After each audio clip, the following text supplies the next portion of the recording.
Bonjour à tous, on se retrouve pour un nouvel épisode d'Explique-moi si tu peux. Et bien aujourd'hui, j'ai décidé de vous parler du nouveau clip de Damso, Mosaïque solitaire. Et c'est ce clip qui a été filmé en Lettonie qu'on va analyser aujourd'hui. En rembobine, en mai dernier, Damso passait chez Ocalm pour une interview justement et Nico, un des chroniqueurs, disait à Damso qu'il ressemblait au livre Ubik écrit par Philip Kendrick Dick. Je me suis dit qu'Ubik, tu verras quand tu l'as lu, ça peut être un très bon titre pour un éventuel futur album de Damso ou un morceau.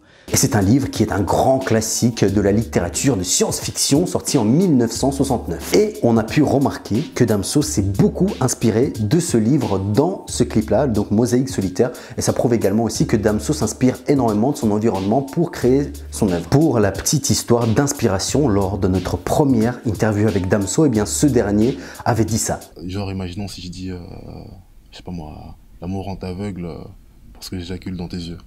Tu vois, paf, t'as la punchline, ça te parle, tu vois. Cette punchline lui est venue comme ça, de manière improvisée, et cette punchline se retrouvera par la suite dans le titre Gova. Sperme dans les yeux, l'amour, la telle aveugle.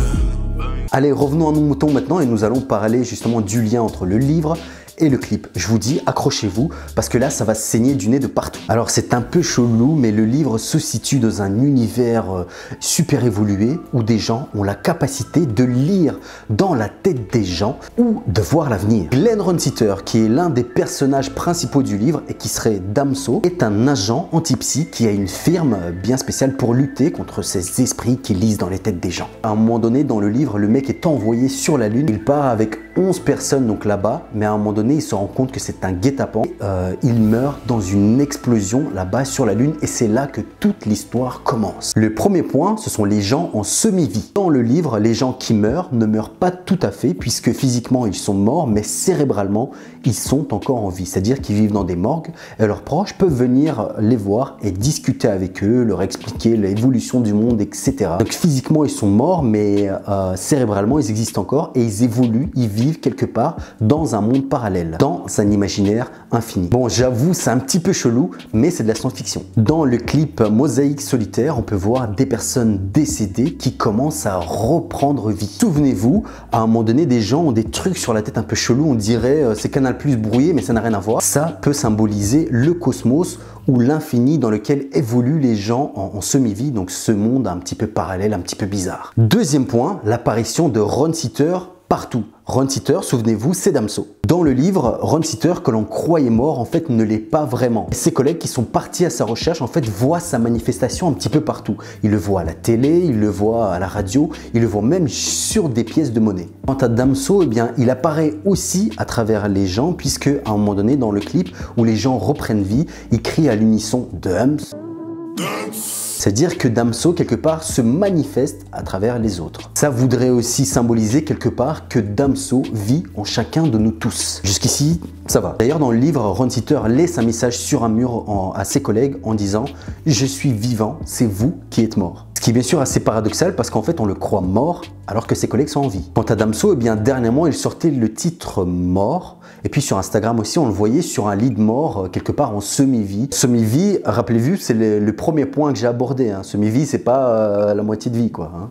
Que ce soit clair. Donc clairement, il y a beaucoup de références à la mort dans la création et dans ses œuvres. Mais paradoxalement, à la fin de son clip, on le voit qui rentre dans un conteneur et il allume le vide. Finalement, donc, après avoir passé tant d'épreuves durant sa vie, eh bien, il arrive à passer au-delà de ça et arriver à ses fins. Il y a aussi une vision un peu plus spirituelle en disant que Damso a passé par les ténèbres pour arriver à la lumière. À noter que dans Mosaïque solitaire, Damso joue le rôle d'un tueur. Et rappelez-vous, il a sorti un titre qui s'appelait Tueur, où justement il raconte qu'il ne veut pas vivre ce que la société lui propose, à savoir métro boulot dodo. Donc le clip Mosaïque solitaire pourrait représenter un tueur qui tue la société et qui refuse de vivre selon les commandements d'une société et donc par là vivre comme il en a envie. Et puis la fin a peut-être une interprétation assez spirituelle où Damso rentre dans le conteneur pour allumer le vide. Le conteneur peut représenter son cœur et le vide peut représenter une certaine vérité, une vérité devant laquelle il se prosterne. Et le point 3 finalement, c'est la régression dans le temps. La plus grosse manifestation du livre dans le clip est la régression dans le temps. En fait, dans le livre, les personnages reviennent dans le temps au fil de l'histoire. Dans ce clip, Damso mélange en fait son univers propre avec le livre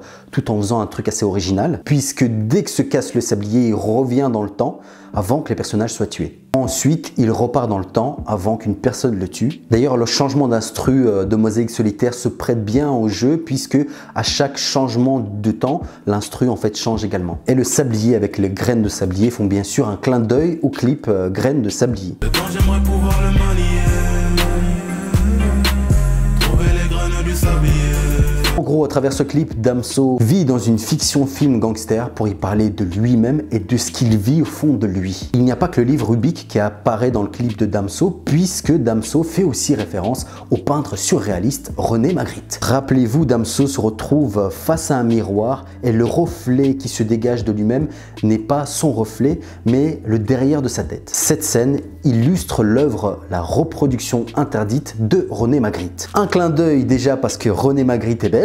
Je pense que ça va au-delà de ça puisque je pense que Damso veut mettre en avant le surréalisme. Alors je vous entends déjà, qu'est-ce que c'est que le surréalisme? Restez ici, je vais vous raconter tout ça mes petits galopins. Alors le surréalisme, c'est un courant artistique porté notamment par André Breton dans les années 1930. Le surréalisme est un procédé qui a pour vocation de libérer la pensée de tout contrôle exercé par la raison de toute censure et de s'affranchir de toute morale ou de toute notion esthétique. Mais oui, c'est clair. D'une part, les surréalistes disent que l'œuvre n'est pas la réalité, mais ils vont même plus loin en questionnant la réalité elle-même. Ça devait être des sacrés Yankees pour inventer ce genre de truc. Revenons à Magritte, à travers son œuvre, ils disent que sa peinture n'est pas le miroir de la réalité. C'est peut-être aussi une manière pour Damso de répondre à la polémique de l'hymne national belge en disant que son œuvre n'est pas forcément la réalité, que ça reste forcément une œuvre. D'ailleurs, souvenez-vous, René Magritte avait fait une œuvre d'une pipe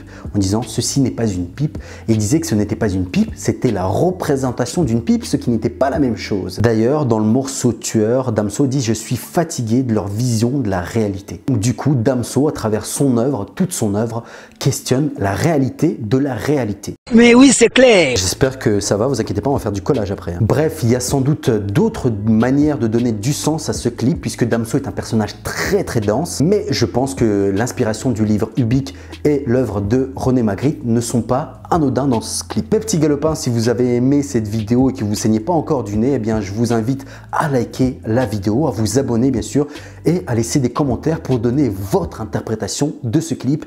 On échangera tous ensemble et on se dit à très bientôt. Pourquoi je dis galopin moi? Je viens de la street, bordel.